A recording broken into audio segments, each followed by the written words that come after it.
Tide pooling has been so good for my anxiety, for my mental health. Going outside, looking for tiny creatures, exploring the intertidal until I find something that makes me stop and stay for a while. Tide pooling helps me slow down.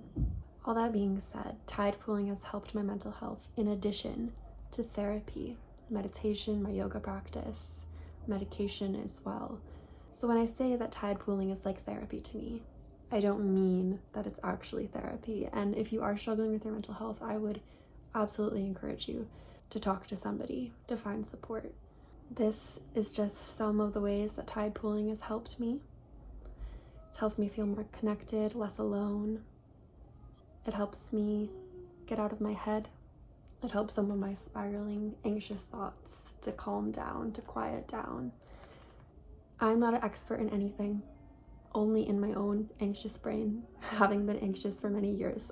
But I do hope that you can go outside today, and I hope that you can find a reason to keep looking around, to keep being curious, and I hope that you know that you are very much not alone in your thoughts. So take care of yourself.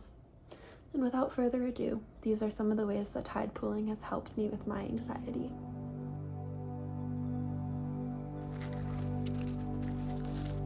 There's this idea that we each have many different internal parts that work together.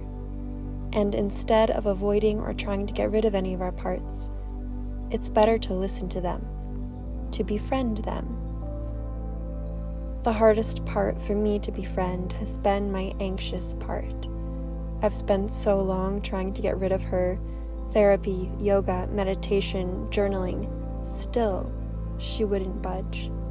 Turns out, you can't just kill the parts you don't like. If you go that route, they'll only get louder. You have to understand them, befriend them. Then, they might start to quiet down.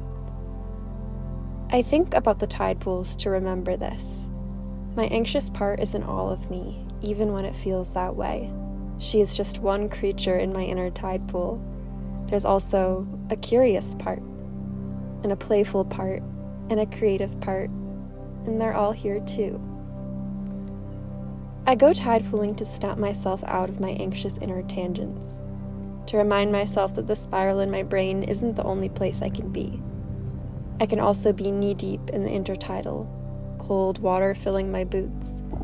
Because if I can feel the cold water, if I can touch the slimy kelp, then all of a sudden I'm more than my thoughts. All of a sudden I've dropped into the present through the senses, the smell of the sea, the subtle taste of salt on my lips, the feel of rough barnacles, the sound of scuttling crabs, the rolling waves. Here, I'm immersed. I'm curious. I'm looking at a world outside of myself, wondering how the tiny sea slugs are feeling.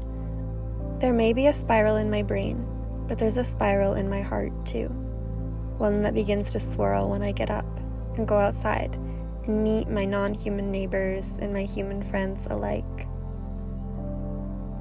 Here, I can remember that I'm not alone in my thoughts.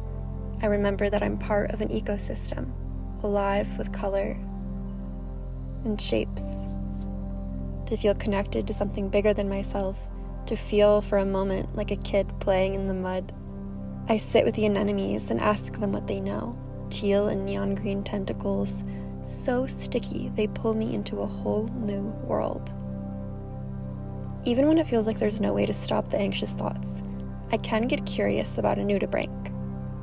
And once the curious part steps in, the anxious part can finally step back, kick off her shoes, and rest on a warm rock in the sun. Of course, it doesn't have to be a tide pool. It could be a river. Sit with the great blue heron, ask her what she's seen. It could be a meadow or a wetland or a mountain or a stream. It could be a dandelion or a mourning dove. Just something to turn your attention to, something that will hold it and offer something back. Something to deliver the news that there is more out there worth seeing, worth looking for, and that it's much closer than you think.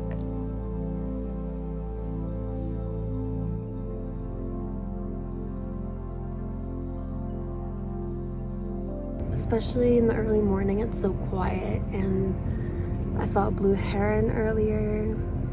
There was some otters playing in the distance, a harbor seal sleeping on a rock. It's so quiet and it's so fun to come out here and feel like you're part of the ecosystem.